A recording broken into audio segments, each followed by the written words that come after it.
ఓం నమో వెంకటేశాయ నామస్మరణతో ప్రతిధ్వనించే తిరుమల క్షేత్రంలో శ్రీనివాసుడి వైభోగాన్ని ఎంత వర్ణించినా తనివితీరదు. ఓవైపు భక్తజన ప్రవాహం, మరోవైపు నిత్యాన్నదాన సత్రాలు, ఇంకోవైపు ప్రసాదాల తయారీ ప్రాంతం, హడావిడిగా తిరిగే స్వామివారి సేవకులు. ఇలా ఎప్పుడు చూసినా నిత్య కళ్యాణం పచ్చతోరణంలా కనిపిస్తుంది. ప్రపంచమే తరలివచ్చే ఈ ఇల వైకుంఠం ఎన్నో ఆసక్తికర అంశాల సమాహారం. ఏడుకొండలపైకి చేరుకునేందుకు బస్సులు, ప్రైవేటు వాహనాలు అందుబాటులో ఉన్న మొక్కు కోసమో మరో కారణమో మెట్ల మార్గాన్ని చాలామంది ఎంచుకుంటారు. అలా వచ్చే భక్తులు రోజుకి 40,000 మందికి పైనే. అలిపిరి నుంచి వెళ్లాలంటే 3,550 మెట్లు, శ్రీవారి మెట్ల మార్గం నుంచి అయితే 2,388 మెట్లు ఎక్కాల్సి ఉంటుంది. రోజులో తిరుమల కొండ మీదకు చేరుకునే భక్తుల సంఖ్య 1,00,000 పైమాటే. తిరుమలలో వసతి విషయానికొస్తే రోజుకు ఆన్లైన్ ద్వారా 3,000 గదుల్ని, స్వయంగా వెళ్లే భక్తులకు నేరుగా 3,000 గదుల్ని కేటాయిస్తారు. అదే దర్శన టికెట్లను తీసుకుంటే రోజుకు 300 రూపాయల టికెట్లను 30,000 పై వరకు, బ్రేకు, శ్రీవాణి తదితర సేవల్ని కలిపి 5,000 వరకు టికెట్లను కేటాయిస్తారు. శ్రీవారిని దర్శించుకోవడానికి ముందే భక్తులు తలనీలాలను సమర్పించుకోవడాన్ని ఓ సాంప్రదాయంగా పాటిస్తారు. తలనీలాల బరువు ఏడాదికి సుమారు 500 నుంచి 600 టన్నుల వరకు ఉంటుందట. కేవలం తలనీలాల నుంచే స్వామి ఖాతాలో చేరే ఆదాయం సాలీన 120 కోట్ల రూపాయల పైమాటే. ఏ టికెట్టు తీసుకున్నా స్వామిని కళ్ళారా చూడడానికే కొన్ని గంటల పాటు లైన్లో నిలబడాల్సిందే. అంత శ్రమ తీసుకుని బంగారువాకిలి వద్దకు వెళ్తే భక్తులకు అన్ని రకాల ఆభరణాలు దాల్చిన స్వామి దర్శనమిస్తాడు.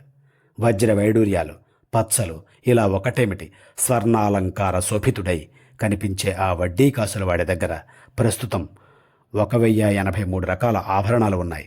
వాటిని ఏడాది మొత్తం వివిధ సందర్భాల్లో అలంకరిస్తారు. అన్నింటిలోకి గరుడమేరు పచ్చ అరుదైన ఆభరణమని, దీని బరువే 500 గ్రాముల వరకు ఉంటుందని అంటారు. అదేవిధంగా మూల విరాట్టుకు అలంకరించే నిలువెత్తు లక్ష్మీకాసుల హారం ఎంతో ప్రత్యేకమైనదని చెబుతారు. ఇక స్వామికి 7 కిరీటాలు, 20 ముత్యాల హారాలు, 50 కాసుల హారాలు, ఉత్సవ విగ్రహాలకు అదనంగా మరో 7 కిరీటాలు ఉన్నాయి.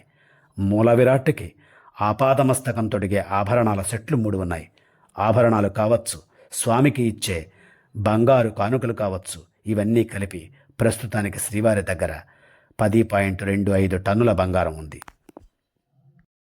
గర్భగుడిలో మూలవిరాట్టు కాకుండా శ్రీదేవి, భూదేవి సమేత మలయప్ప స్వామి, కృష్ణుడు, భోగ శ్రీనివాసమూర్తి, ఉగ్ర నారసింహుడి విగ్రహాలు ఇక్కడ ఉంటాయి. వీటన్నింటినీ కలిపి పంచ కుబేరాలుగా పిలుస్తారు. స్వామికి అలంకరించే ఆభరణాలు కాకుండా నిత్యం వేసే పూలమాలలు, ఇతర పుష్పాలంకరణ కనుల పండుగే. స్వామికి అలంకరించే పూలల్లో కొన్నింటిని తిరుమలలోని తోటల్లోనే పండిస్తుంటే మిగిలిన వాటిని బెంగళూరు, తమిళనాడు, కర్ణాటక, ఆంధ్రప్రదేశ్ల నుంచి తీసుకొస్తారు. ఒక రోజులో సుమారు 750 కేజీల పుష్పాలను స్వామివారి సేవలో ఉపయోగిస్తుంటే బ్రహ్మోత్సవాల సమయంలో 40 టన్నుల వరకు వాడతారు. ఆ వడ్డీ కాసుల వాడిని దర్శించుకునేది కేవలం కొన్ని క్షణాలు మాత్రమే. అంతటి భాగ్యానికే మురిసిపోయే భక్తులు స్వామికి తమ శక్తి కొలది కానుకల్ని సమర్పించుకుంటారు. అలా ముడుపులు, హుండీలో వేసే డబ్బులు, బంగారం రూపంలో సమర్పించే కానుకలు, స్వామికి ఉండే స్థిరాస్తులు, ఇలా అన్నీ కలిపితే శ్రీనివాసుడి సంపద 2.5 లక్షల కోట్ల రూపాయలు. కేవలం నగదును తీసుకుంటే దాదాపు 15,938 కోట్ల రూపాయల వరకు ఉంటుంది. ఈ మొత్తాన్ని పలు బ్యాంకుల్లో ఎఫ్డీల రూపంలో భద్రపరిచారు. స్వామిని దర్శించుకుని బయటకు వచ్చే భక్తుడి దృష్టి ప్రసాదం వైపే వెళుతుంది. ప్రపంచవ్యాప్తంగా గుర్తింపు పొంది జిఐ ట్యాగ్ని సొంతం చేసుకున్న శ్రీవారి లడ్డూను రోజుకి 4 లక్షల వరకు వివిధ పరిమాణాల్లో చేస్తూ ఉంటారు. కేవలం లడ్డూల తయారీలోనే రోజు దాదాపు 15,000 కిలోల నెయ్యి, 7 టన్నుల శనగపిండి, 10 టన్నుల చక్కెర, 700 కిలోల జీడిపప్పు, 150 కిలోల యాలకులు, 540 కిలోల ఎండు ద్రాక్ష వాడతారు. శ్రీవారిని దర్శించుకోవడానికి ముందు లేదా ఆ తర్వాత అక్కడున్న నిత్యాన్నదాన సత్రంలో భోంచేస్తే భక్తులకు అనిర్వచనీయమైన తృప్తి కలుగుతుంది. నిజమే మరి, ఆ సత్రంలో 2 పూట్ల భోజనం, టిఫిను ఉచితమే. వెంకన్నకు నివేదించే ప్రసాదాలన్నీ ఆగమశాస్త్రంలో నిర్దేశించిన దిట్టం ఆధారంగానే తయారు చేస్తారు. సుప్రభాత సేవలో వెన్న ఆవుపాలను అర్పిస్తే తోమాల సేవ పూర్తయ్యాక నల్ల నువ్వులు సొంటి బెల్లంతో చేసిన పదార్థాన్ని నివేదిస్తారు. సహస్రనామార్చన తర్వాత మీగడ వెన్న పెరుగుతో చేసిన అన్నప్రసాదాన్ని సమర్పిస్తారు. మధ్యాహ్న ఆరాధనలో లడ్డు దోశ వడ అప్పం వంటివి, సాయంకాలం శుద్ధన్నం సిరాను నివేదిస్తారు. రాత్రి మిరియాలతో చేసిన మరీచ్ఛాన్నం గూఢాన్నం ఉంటాయి. అదేవిధంగా పులిహోరను ఎక్కువ మోతాదులో వండి రాశిగా పోసి నివేదించడం, జిలేబీలు మురుగులు పోళీలు వంటివి నివేదించడం ఇక్కడ ఆచారం. ధనుర్మాసంలో మాత్రం బెల్లం దోశలను ప్రత్యేకంగా చేస్తారు.